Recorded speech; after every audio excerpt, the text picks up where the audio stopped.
And I'm Matt Hanna. And this is Horror Hour with the Hannas, where we talk about all your favorite scary movies. I'm really excited to talk about today's scary movie, which is I Saw the TV Glow. We saw this one in theaters about a week after it came out. Yeah, we just saw it. So we're recording a couple days later. We saw it in some. We saw it exactly a week after it came out. Yep. Yeah. We saw it at a Landmark Theater, which is like much smaller and a little more intimate, old school style. It was very old school, which was perfect for this movie. Like, the vibes were immaculate. I did really enjoy it. Also, it was closer. They only showed like 3 trailers, which was great instead of the AMC 30 trailers, or 30 minutes of trailers. Although I do be loving my AMCs. Yeah, it was a really cute theater vibe for this. Yep, I agree.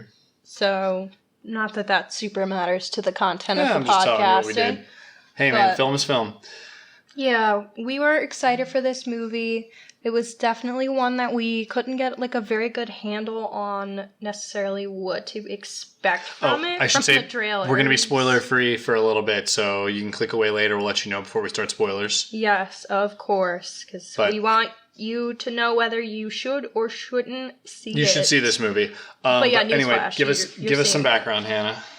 So, this film, like we said, just came out. It's classified as an American psychological horror drama film, which the director, Jane Schobran, has said, quote, "I think that the film plays with tone, and some of those tones are horrific tones because the internal experiences that they're trying to articulate have darkness in them.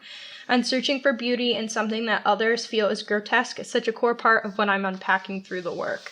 So, in interviews, the reason I brought that up is because they've been asked in interviews, like, how they think they should classify this film.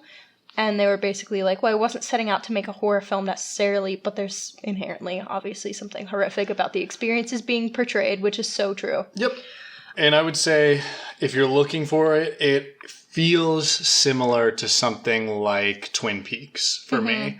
Well, they had mentioned, too, like, the David Lynch influence in interviews. There's a lot of David Lynch influence. I guess I'm talking more about the Fire Walk with Me than the actual Twin Peaks Season 1 and Season 2. I haven't seen The Return yet. I'm in the middle of watching it, so I can't compare it to that. But it's that way, that kind of horror is what I would call it.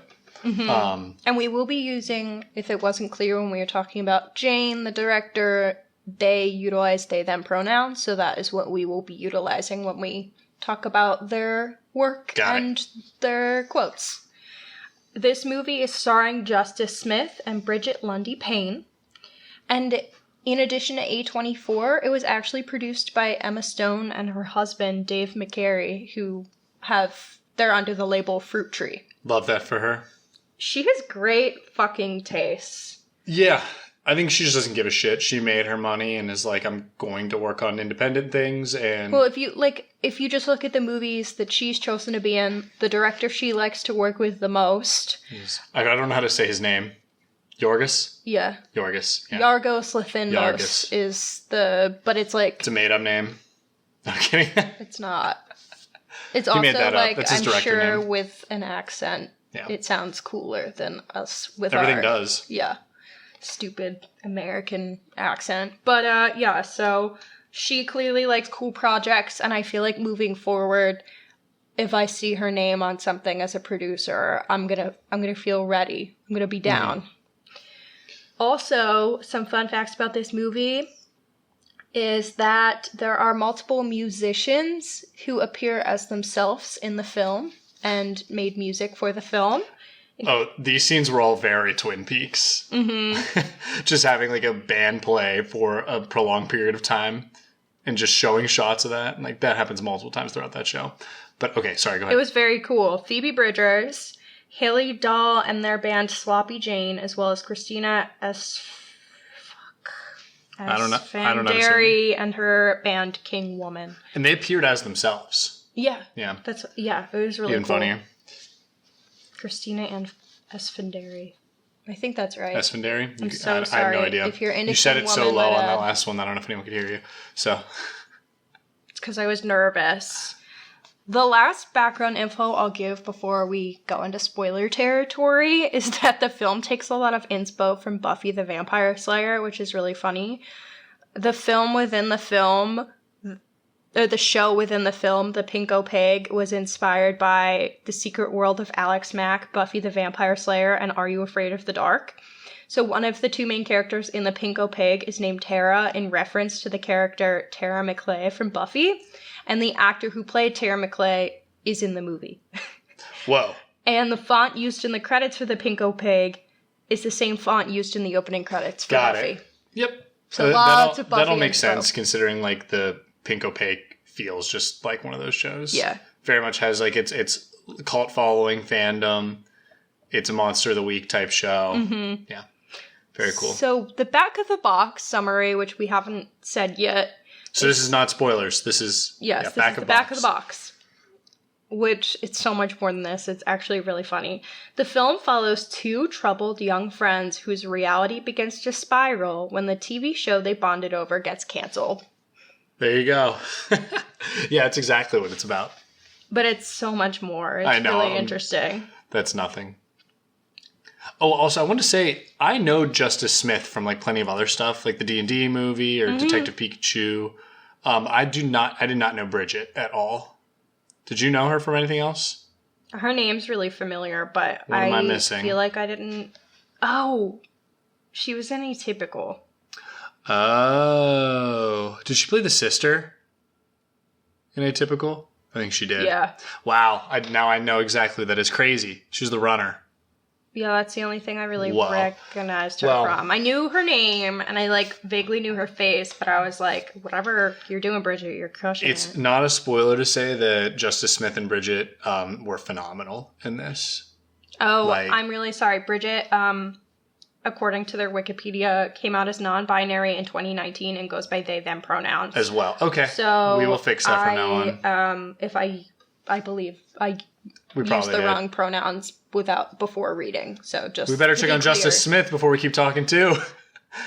We had no idea. I know Justice Smith identifies as queer, but I don't Okay. know pronoun wise. No, goes by he.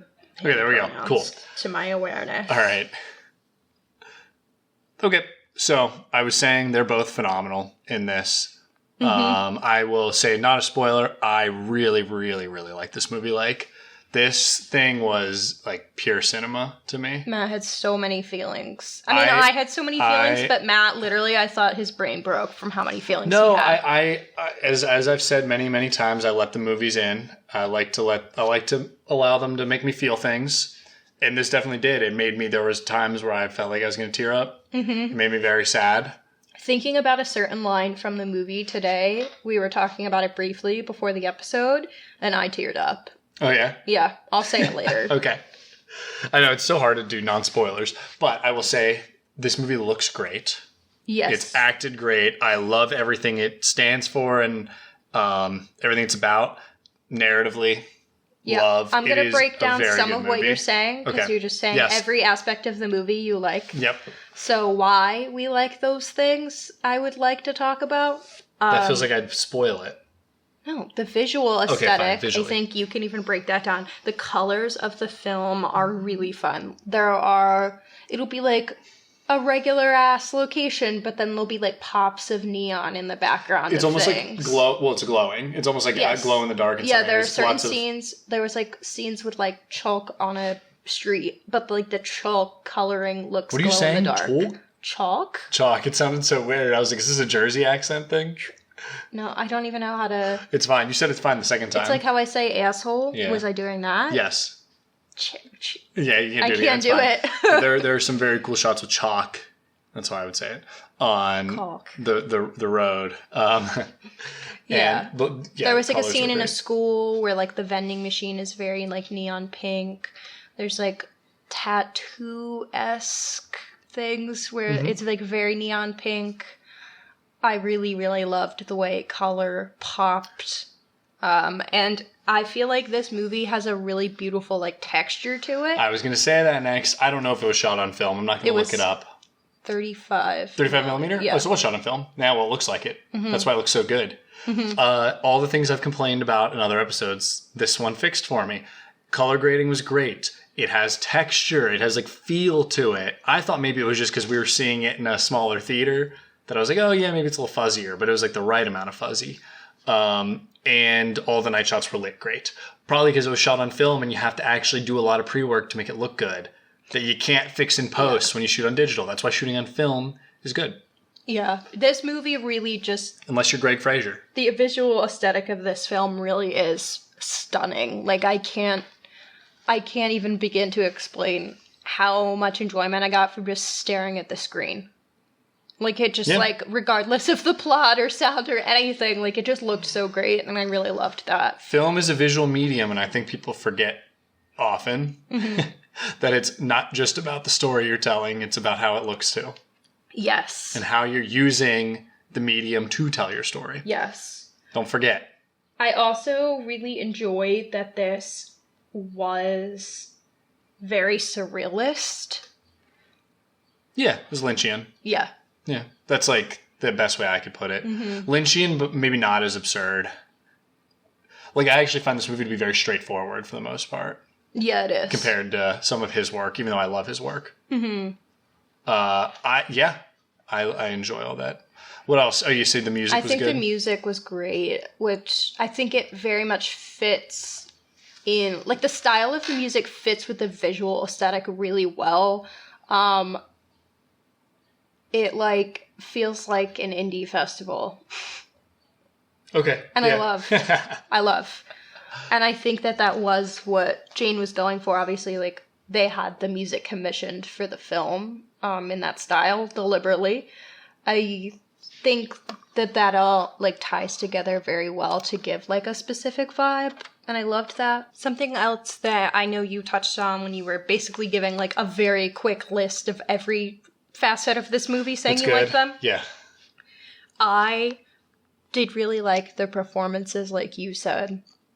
And I think part of, like, why I liked them so much is because they really felt real to life, like people that I know or people that have had similar enough experiences to the character. Justice Smith, the way he talks and the way he, like, paces his words, the tone he uses very much reminds me of some people or, like, a particular person that I know that is on the spectrum and non-binary, and which is relevant to the plot of the movie. Is that a spoiler? Yeah, I don't know. And it very much, like, I felt that because it was so true to I was life. going to say he very much comes across as, like, very neurodivergent. I feel like that's the point. But so does Bridget's character as well, Maddie. And yeah, to be honest, there were times, and it was good, but it made me laugh. I felt like Maddie was doing her best Napoleon Dynamite impression. But there were multiple times where the way she spoke sounded, the way they spoke sounded exactly like Napoleon Dynamite. Well, we can refer to Maddie as she. Yes. Okay, cool. Well, that's going to get fucked up, but I will do my very best. Yeah, the character. Yeah, she as Maddie sounded like Napoleon Dynamite, and it made me laugh a lot. Okay. Yeah, I really liked how they interacted with each other, and part of that is the writing, and part of that is their performances feeling, like, so real to life of two kind of neurodivergent people, or people who are still finding themselves in this world, you know, interacting. Yep. All right, I can't not talk about spoilers. I feel like everything I want to say really falls into it, like, spoiler territory. And that's why when we get into theming, that is truly the core of this movie and what makes it so good. This movie fires on all cylinders. Yeah. Yeah. And that is not an exception, but we can't talk about it. So, let's start spoilers here. I'm ready. And let's do our 15-second summaries.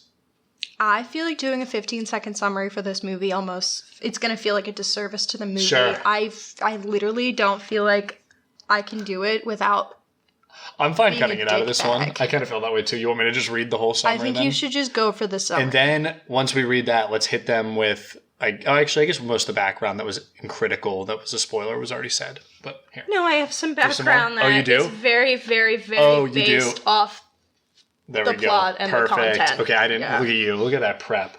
We're on the same page. Okay. I'm going to read the plot starting right now. So, in 1996, Owen, an isolated 7th grader, meets Maddie, a 9th grade lesbian, when he notices her reading an episode guide for the young adult show The Pink Opaque, which follows teenagers Isabel and Tara as they fight monsters using their psychic connection. Under the pretext of sleeping over at a classmate's house, Owen sneaks over to Maddie's to watch a new episode with her, finding himself captivated by it. 2 years later, Owen's mother, Brenda, is terminally ill and Maddie has been ostracized by the school.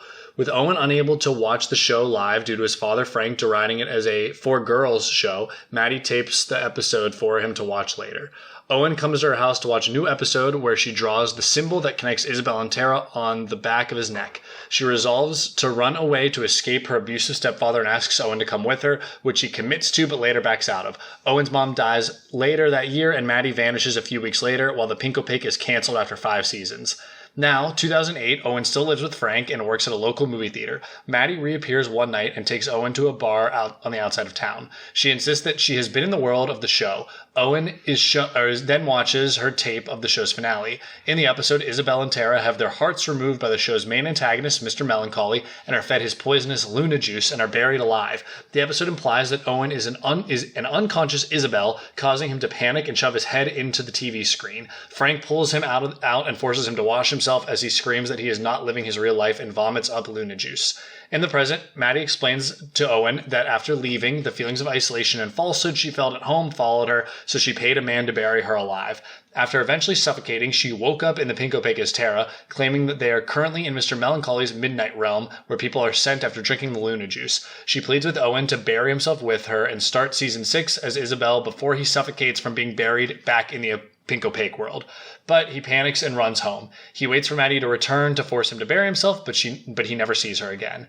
Frank dies a few years later, and Owen stays in the house, settling down and starting an unseen family. The theater closes and he takes a job at a family entertainment center. He rediscovers the Pink Opaque on streaming services, but finds it to be cheesier than he remembers. 20 years later, Owen still works at the center, and his asthma has become severe, and he is rapidly worsening. During a birthday party at the center, he breaks down, screams that he is dying, and begs for his mother to save him. Owen observes everyone around him turn lifeless before locking himself in the bathroom. He cuts his chest open with a box cutter and sees a TV screen inside of him playing distorted footage. He then returns to the center, apologizing to the uncaring guests for his breakdown before the screen cuts to black. And that's the movie. Yeah. And that still doesn't do the justice that it deserves. You have to see it the way the plot, the style, the emotions, the performances all come together. It is, very much a must-watch in my mind. I would highly recommend. So let's talk about spoilers why. But first, you want to give me some additional background? I did not know this before the movie, which Matt knew, so I think Matt caught on a lot faster than not a lot, but definitely faster than I did. The director, Jane, made their first feature film, We're All Going to the World's Fair. Which I've seen and Hannah has not. Before coming out as trans. Yep. They wrote I Saw the TV Glow after their egg crack, which is that moment when you finally see yourself clearly in a way that makes it hard to unsee, which is like, that term is utilized when people come out as trans. And they made this movie during their early months on hormones. Okay, yeah. And so I knew, I didn't know that they had transitioned between the two movies, but I knew that it was a trans person that made the movie. And I did not know that. So at first, I was like, oh, maybe Owen is, like, I know there's something with his sexuality. Yeah. Like, maybe, there was, like, one quote that I thought maybe sounded like he was describing that he was asexual. Like, another character, Maddie, is like, just do you like girls? Yeah. I like girls. I don't like you like that. But like, do you like girls? And he says, I like movies. Oh, no, I like TV shows. Or I like TV shows. And that is literally like a direct quote from a friend. Like a friend we have that is non-binary has essentially said that to me before. So that's, I think, because of that personal experience where my brain went. And then Matt, I think, put that together with some other imagery that was shown and was like, no, I think Owen is trans. Is a trans woman specifically. Yeah. It's a little bit different than that, though. But we'll get into it. So, I feel like we can background? Get into it because additional parts related to like the writer-director Jane's experience is related to like the plot, and I kind of want to get into that as we go. So I will say I read this movie as all that the pink opaque is real, that Owen is Isabel and is trapped in Mr. Melancholy's Midnight Realm, and so is Tara, Maddie is Tara, and Maddie was able to escape and go back to being Tara, but Owen is still stuck, or Isabel is still stuck in Owen's body. So I read this directly as that Owen is a woman stuck in a man's body, which is where your trans subtext and allegory comes in. Well, and I think it's interesting using, I don't know if it's a trans allegory. Owen just is trans textually. Textually. Yeah. What I was saying is, it's like Isabel is Isabel is like a woman in this other world trapped inside Owen's man's body, which is, I think, the same way that trans people do feel, that they are a woman trapped in a man's body, or vice versa. Yeah. That was kind of the point where this one's a little bit different, but I think, like, yeah, you're right. Textually and subtextually, it's pretty much the same. And the whole movie, in my mind, is about her, him, whoever, Owen, repressing the fact that they are someone else, and that society won't accept it, and the world they're living in is basically built to not accept it, which, is the world we're living in many ways. And you have to take that leap of faith, that dangerous leap of faith, because transitioning is dangerous. It is scary and hard, and that's like what the burying yourself underground is. And basically if Owen doesn't, they're going to die because Isabel is suffocating underground in the real world, and that's, I guess, what it feels like to deny yourself that. So, like, Maddie tries to help Owen get to that point, but it's ultimately something that person has to decide on their own, and has to choose that. No one can force you. And so there's this extremely heartbreaking moment where all of a sudden he's way older and is talking about, there's a part where it's talking about, like, maybe I could have been someone beautiful, but I have this family now. And there's this shot of the chalk on the ground that says, there is still time. And so there's this person saying, maybe I could have been this beautiful person. Maybe I could have been this, while they're still saying there is still time. Meanwhile, they show Justice Smith, and they make him, he's like 40 something. His body is completely withering away. His asthma has gotten worse, which I interpret as it's because Isabel is suffocating. And that's what the asthma has been the whole time, is actually Isabel, it's getting harder to breathe underground. And it is really heartbreaking because, like, they do have this moment of you saying what we believe is like the egg cracking and finally seeing and opening themselves up to see what's inside of them. But ultimately, the way I read it at the end is that he puts the shell back on and goes out there and apologizes to everybody. And, like, it feels not very optimistic to me. Okay, you're saying so much. It's hard for me to, like, respond to all of that. Okay, so I'm going to try and touch on everything that I had to say, but it might be kind of hard. First, there is still time, I think, is particularly poignant when you note that the writer-director came out as an adult in their 30s, and that is when they, started, like, formally transitioning with hormone use, and so it does go to show, like, you might not be ready when you're younger, but there is still time. It doesn't matter how young you are to go through the process. And I think knowing that about the director makes that especially poignant to me. Yeah, I agree. That was the part that I think had me feeling very emotional, as, like, this character who's continuing to deny who they really are.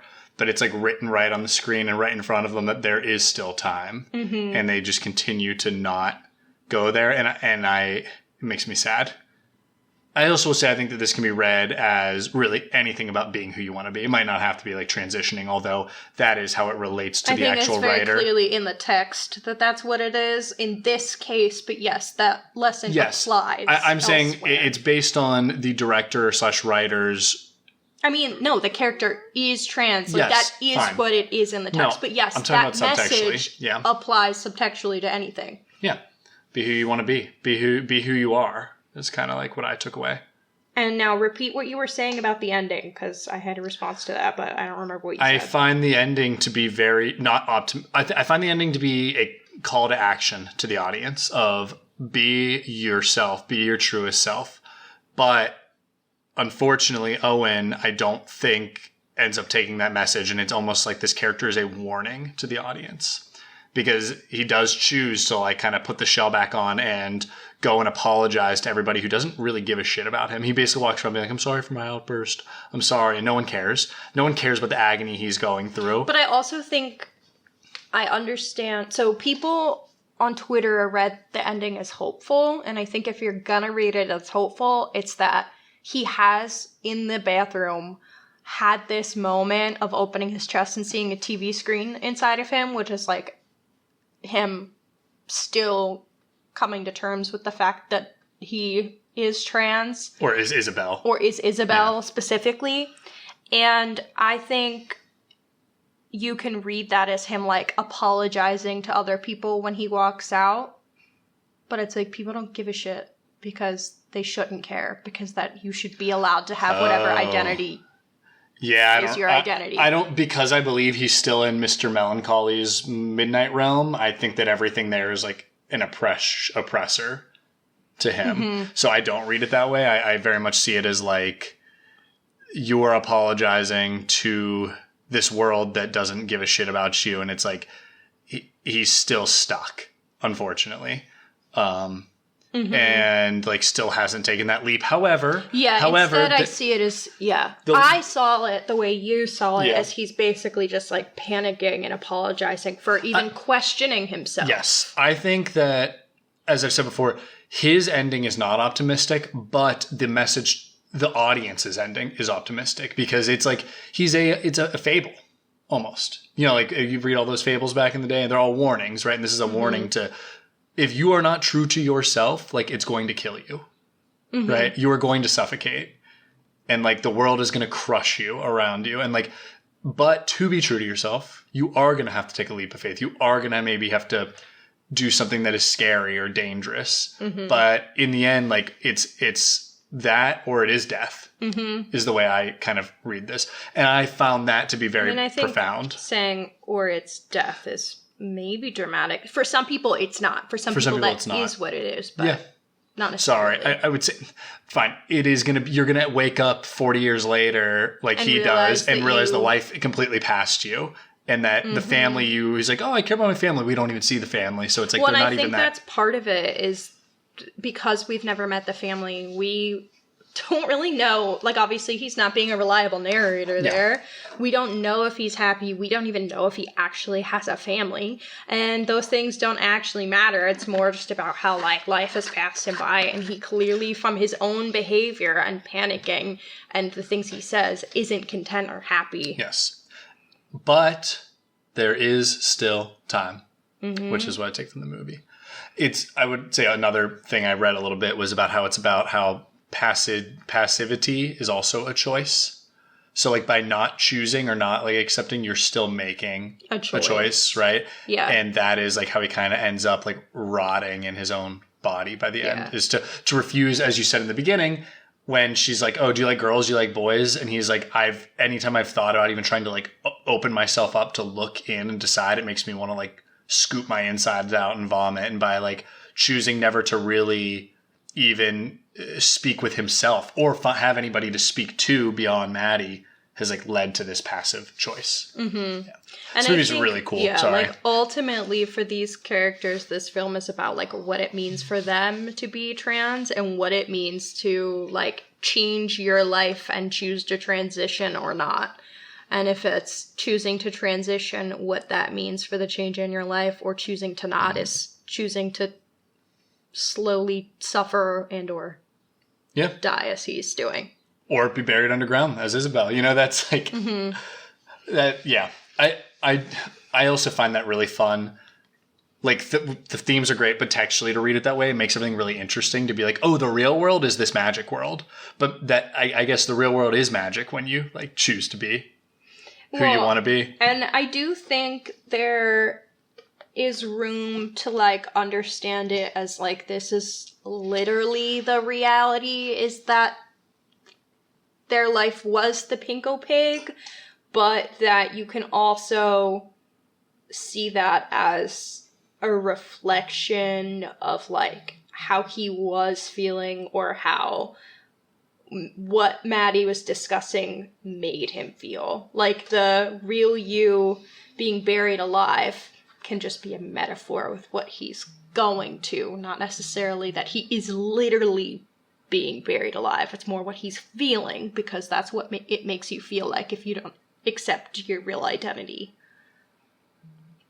And, like, if he doesn't make a change, he risks suffocating under the weight of shame and repression. But it doesn't mean he literally is how you could interpret it. I don't know if I really care.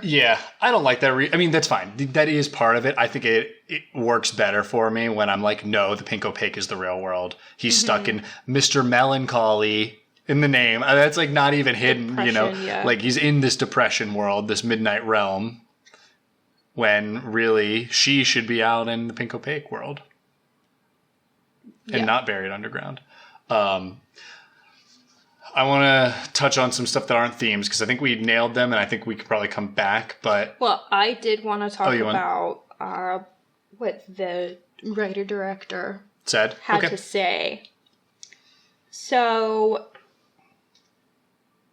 they, quote, said, "I think that Owen and Maddie are two sides of my own experience with the process of gender transition. By that, I don't mean the actual transition necessarily, but the process which starts at the beginning of one's life when one is born and socialized into the wrong identity.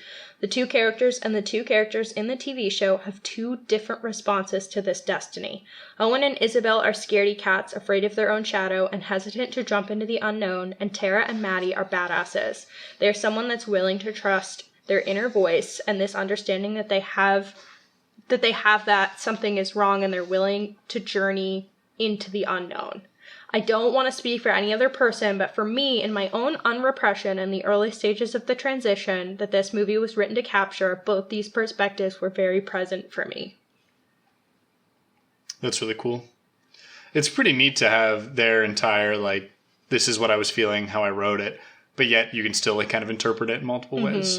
And they also said the process of unrepressing and getting to the beginning of what we classically think of as a transition, to me, it's like, that's a hero's journey, even if it doesn't look like the classic idea of a hero's journey. It was really important for me not to sugarcoat that, and not to pretend that after that catharsis and awakening, which is both the end of something and the beginning of something, that everything is okay and things are happy now. And all of the trauma of life in which you've been told that from the youngest age that your true self is an imposter and you need to apologize for it, that doesn't just go away the next day. I think of Owen at the end of the film as both an ending and a beginning of something, and it was really important to me with my own beginning to not sugarcoat how it felt and all of the terror inherent with it. Yeah. So maybe that is finally the crack is formed, and, like, Owen can have a happy ending. But I think it's unsure, and it's more, don't make the same mistake. It definitely leaves you unsure of what his future is. If that crack is forming, if it's the egg crack or not. I do enjoy, though, that, like, as I said before, I think you can read this in any form of be your best self, be who you want to be. So, like, even as, like, cis folks that we are, I still was very emotionally affected, mostly because I felt for that character and I feel for the other people in that situation. But also, as myself, I can kind of take away the, like, don't waste time being something you're not. And I think that's great. And I do feel like having it be a sad ending for Owen is critical for the point to be driven home to you as the audience, and for that, like, almost call to action to be, because that kind of is what it is. Yeah, without it being a sad ending for him, it doesn't like, work. It doesn't be like, don't make this mistake. Yeah. There is still time. That is so cool. But I also think because we have Maddie, who has gone through this transition and is doing better and has found themselves and feels more confident. But we never see her. We don't know. That's kind of part of the thing is, we're from Owen's perspective. We don't know if Maddie's telling the truth. And that's probably how it feels. I think she is. But I'm sure that's how it feels in that position, is like, no one can tell you how it's going to feel. And no one can promise you that this is the right decision, right? You just have to figure it out. You have to take Yeah, that leap. I think that's, basically what Jane is saying in that quote, but again, as well with the text. Yeah. Yeah. It's a really cool movie. Yeah. And so on top of all the themes that we're saying, it visually is really cool, especially when we go back and forth between, like, there are a couple scenes where he's watching the show, but it's like they're transitioning between him being in the show and him not being in the show, and it's like kind of messes with you a lot, and you see it's very Lynchian again. Mm-hmm. A lot of great designs. What else we like that we want to talk about? We hit the themes. I feel like we've hit them. I'm sure there's more I'll think of. Yeah, I think there's big a point. lot of, nuance within the general purpose, which is why it was important to me to look up, some of what the writer had to say about the process. There's just, like, so many moments within the film that I wish, like, we could have rewatched before recording so I could write down so many of those moments. Like, there's this point where his dad says the Pinko Pig is for girls. Or there's this moment after Owen watches the season 5 finale where he puts his head into a TV and his dad, like, pulls him out and puts him in the shower, which, like, you can kind of read as him trying to connect with his identity and his father catching him and trying to punishing cleanse him of that. And he's literally screaming, "This isn't my world. Like, this isn't where I live."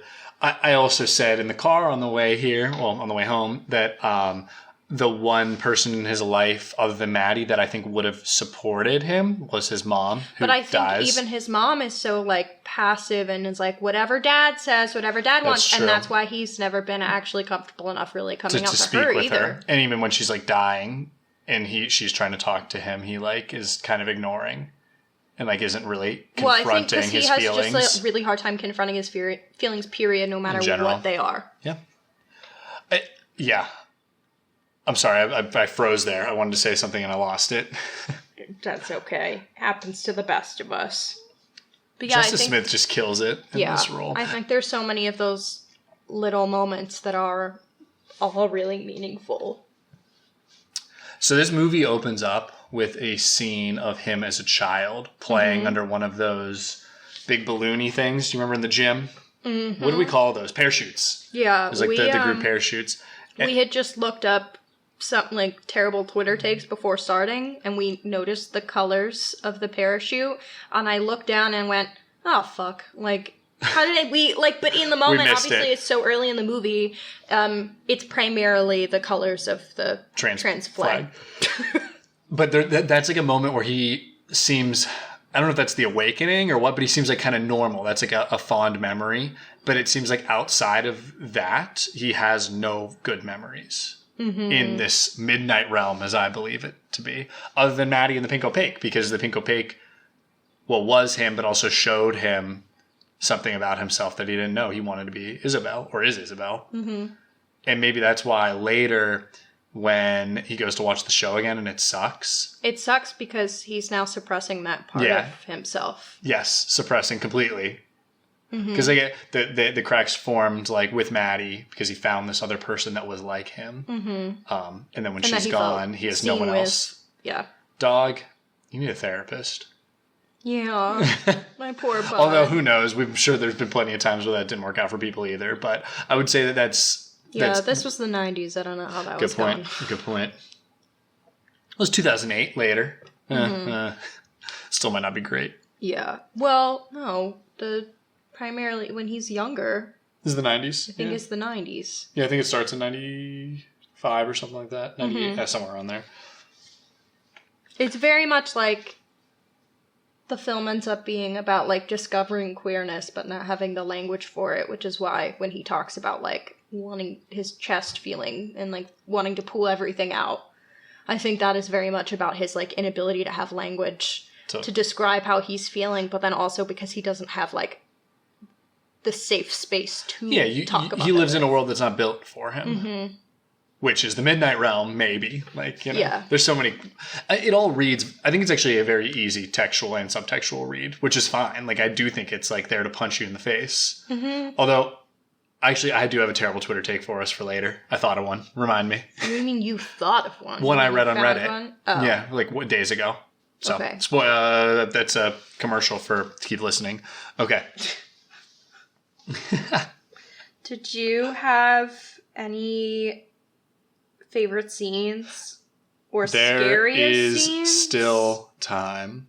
I know. Is my favorite. Especially like when he's like, yeah, it cuts. It was heartbreaking because it cuts from like him being in his 20s to him being in his 40s. And he's like, I even have a family now. I'm doing all this. And like basically just pretending like he's okay. Mm-hmm. Oh, I replaced the old TV. I'm still working here.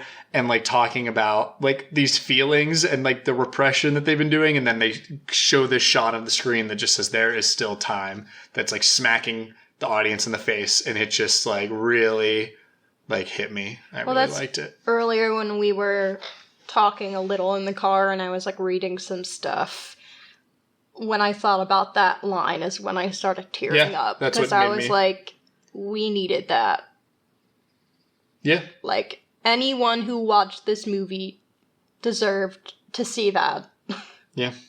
It will make you feel things, and I liked that. I think another scary shot.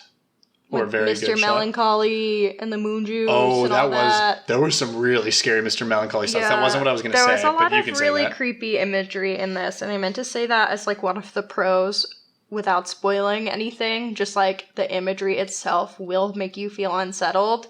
I do think a lot of this movie does, like it's not like scary, but I think obviously it's scary to not be able to be who you are. But I think Mr. Melancholy is scary. It's just very unsettling at times because of the imagery, because of how they speak, the way the plot is written. Like I've said Lynchian a bunch, but that's another Lynchian example, is to just have out of nowhere the most unsettling imagery you've ever seen on ABC Family. Yeah, it really threw me for a damn loop. Oh yeah, that was a scene I really liked, and that was while he was watching the season finale. Mm-hmm. Yeah, the taped season finale where it's him in the show as Isabel. Mm-hmm. Yeah, and the hearts are getting cut out. I don't know how to read their hearts getting cut out. I was wondering that too. I'm going to do my best off the cuff. Mm-hmm. I feel like, okay, so textually I'm reading it as that they are Isabel and Tara. Mm-hmm. And of course they find themselves in Midnight Realm, right? Mm-hmm. Like, of course they do. They have to. And the reason is because they're both queer. The same way that I think queer people and kids find each other. Or students, like high school students find each other. So like their hearts are together somewhere because they're both dealing with this same kind of cruel world.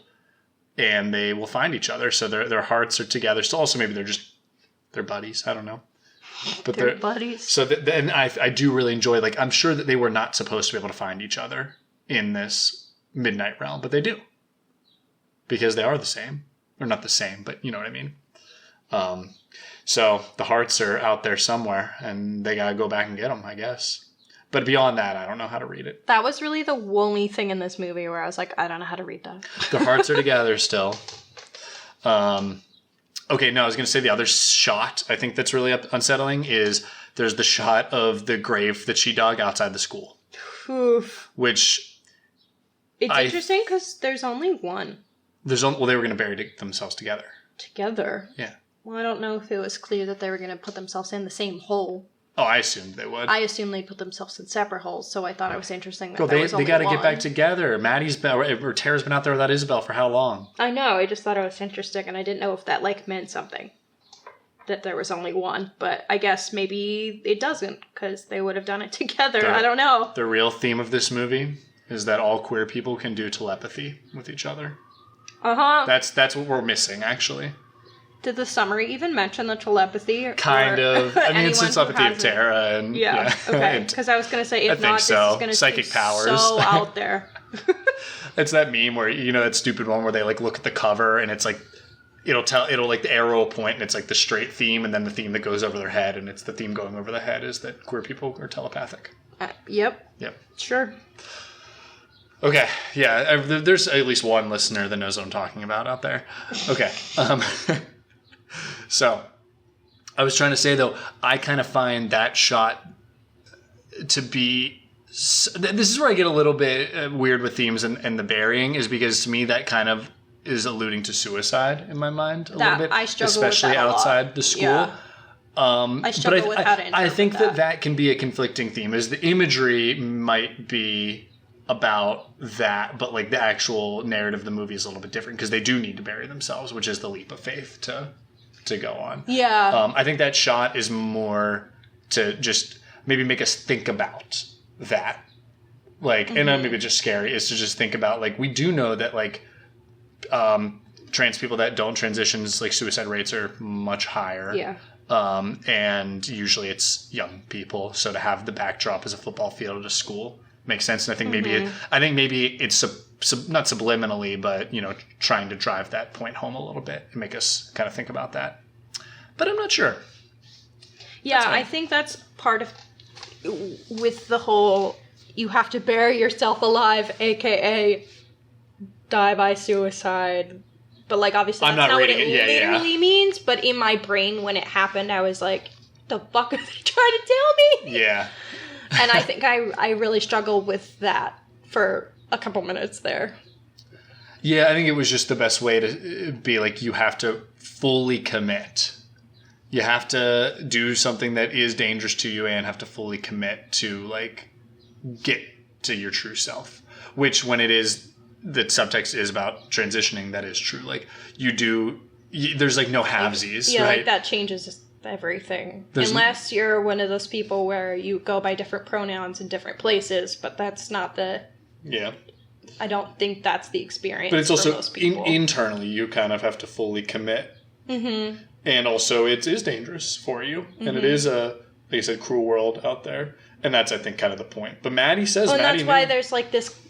The two characters, right? Because it's both experiences. The fear that you have of, like, letting go and doing that, but also knowing that in ways your life is going to be better for it. Yeah. Like, there is both. Yes.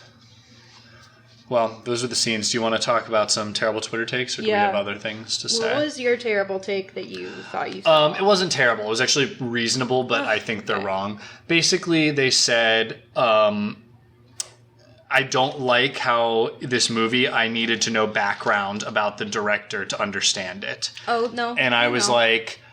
I'm going to be honest, I'm pretty sure I would have gotten there if I didn't know. It seemed pretty obvious to me. Oh, yeah, no. It was pretty obvious. It just took me...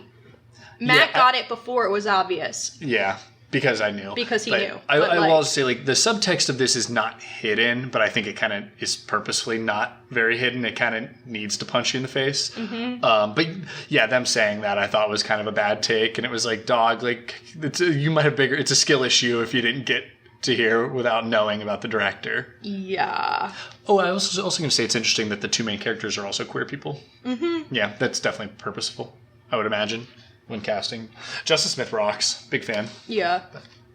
I'm excited to see where his career goes, because he's done some very different and interesting D&D 2. That's what I want. It's true. We need it. More than anything. So, the tweet that I saw is so fucked. Okay. To be fair, most of the tweets I saw were very positive. Yeah. Oh, there was one where I saw where it was like, cis people stop complaining, this movie isn't for you. And I was like, hold up. This movie is for everybody. Well, and that's but why yes. I think you can apply it to anything. Like, if you're not being your true self, it will cause you some sort of psychological distress. I got empathy. Regardless. I can feel for characters. I can feel for other people, even if the theme isn't exactly for me. Like, but clearly people were complaining about that. And it's like, I'm talking about like the people complaining that the movie wasn't for them or they didn't get it. Or it's like, it's fine. I'm done.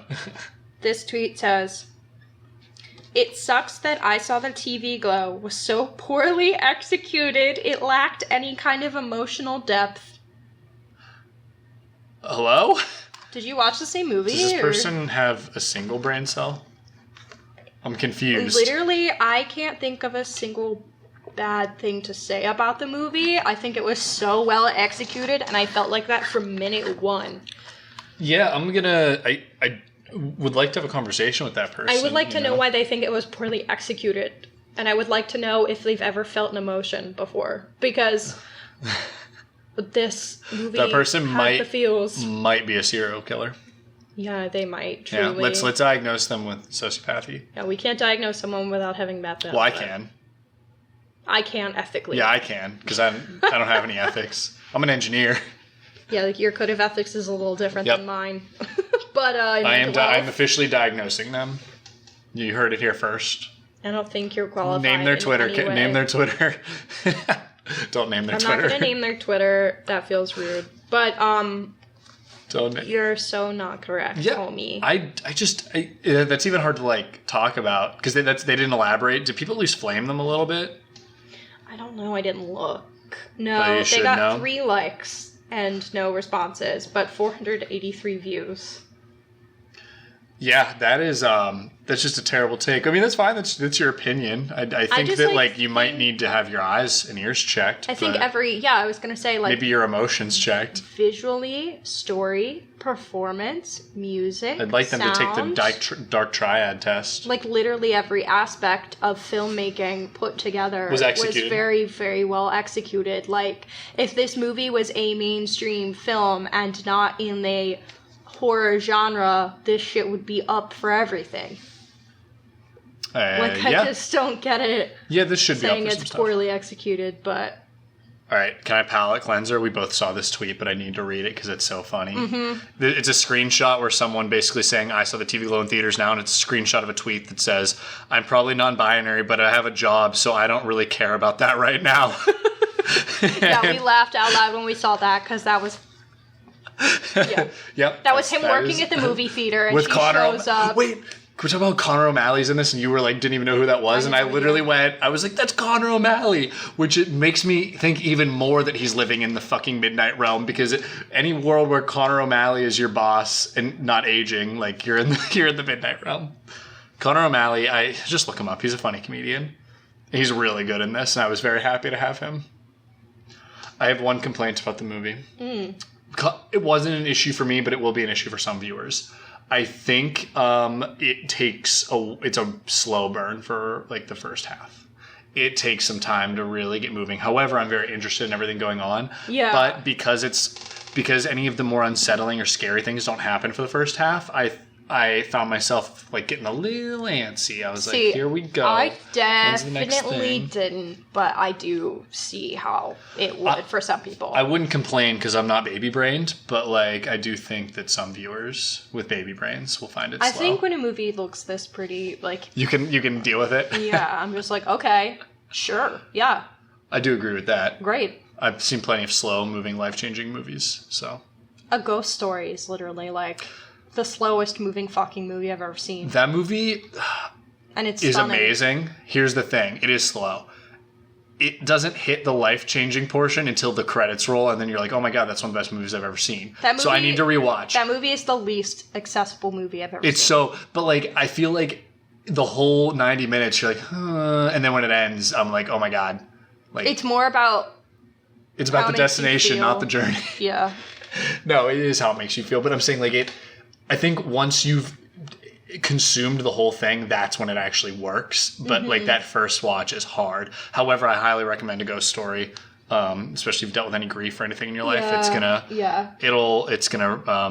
hurt. It will hurt you. Pie scene was like, oh my god, oh my god, when's this gonna end? I'm suffering. Oh god, this is me. She's still eating pie. Yeah, it's a really good movie. Queen.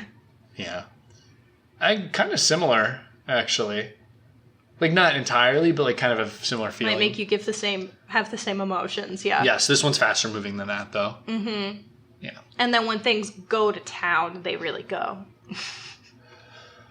Well, do we have anything else we want to say about it? I just highly, highly recommend it.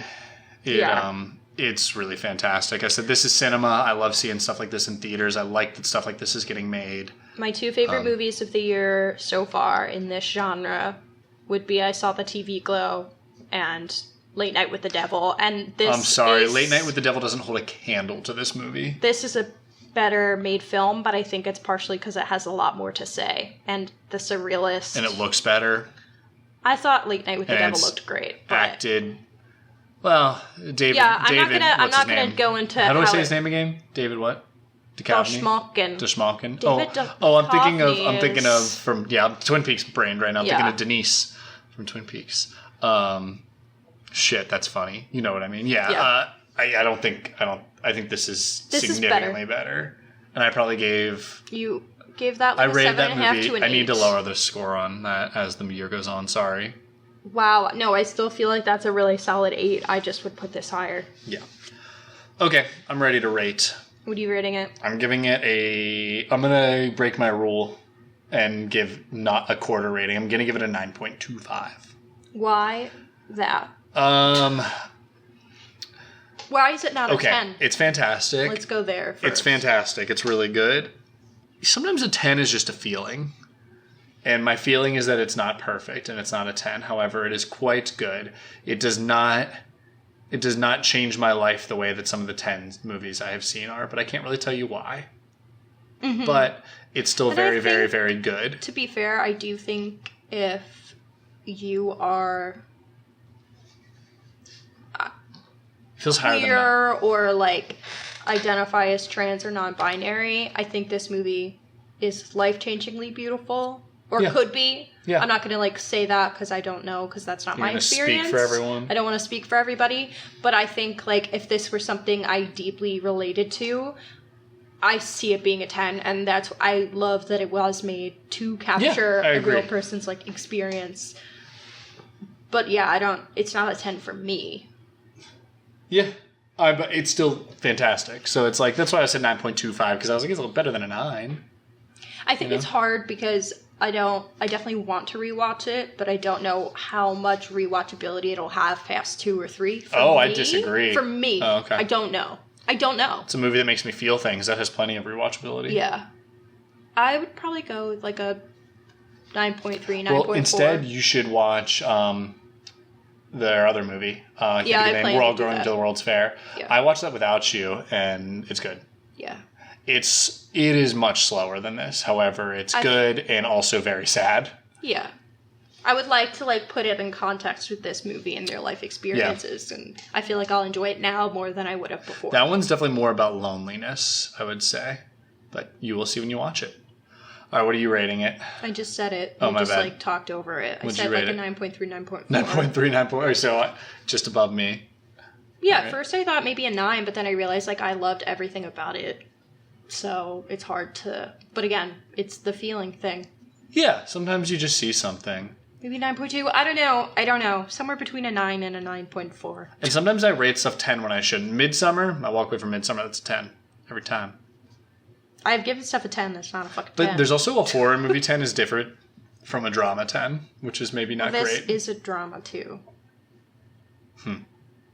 This one's I might be rating this on the drama scale then. I'm probably rating this on the drama scale, and that's why it's not a 10. If I rated it on the horror scale, it'd be... Well, but it's not. It's also not very scary. But like, yeah.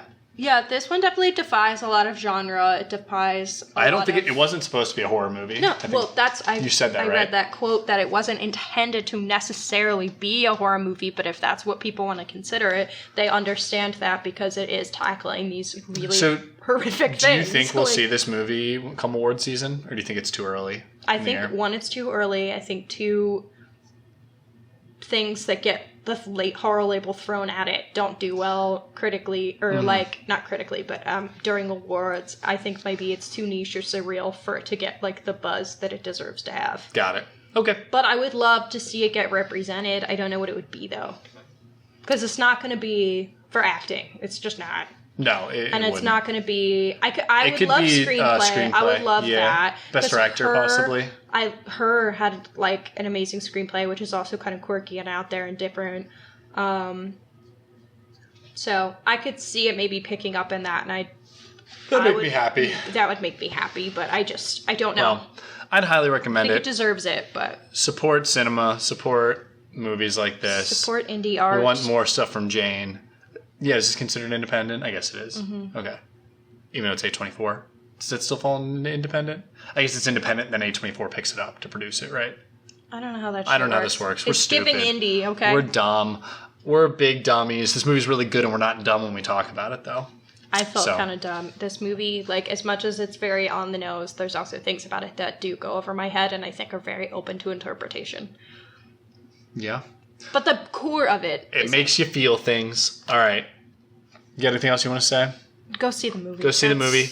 Thank you for listening. I feel like we kind of ended up kind of rambly at the end, but I just think this movie is so good. It's a good one to talk about, like, my brain kind of turned to mashed potatoes. We made this podcast to be able to talk to movies, or talk about movies like this. Movies. I wish we could have had a third person on this one, too. I tried to get Matt Dillon, the actor, to go see this in time to at least send in a clip, and he's a shitbag, so... What a butthole. I'm sure he'll listen. Hey, okay. if you listen, just know I think you're a butthole for that.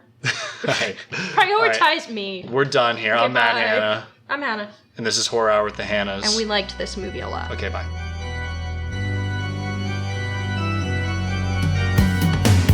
Thank you for listening to Horror Hour with the Hannahs. Make sure to listen to future episodes on Spotify, Apple Podcasts, Amazon Music, iHeartRadio, or wherever you can find podcasts. You can follow us at Horror Hour with the Hannahs on TikTok and Instagram for more content. If you like the podcast, please follow and leave a review on your favorite podcasting app. Happy hauntings!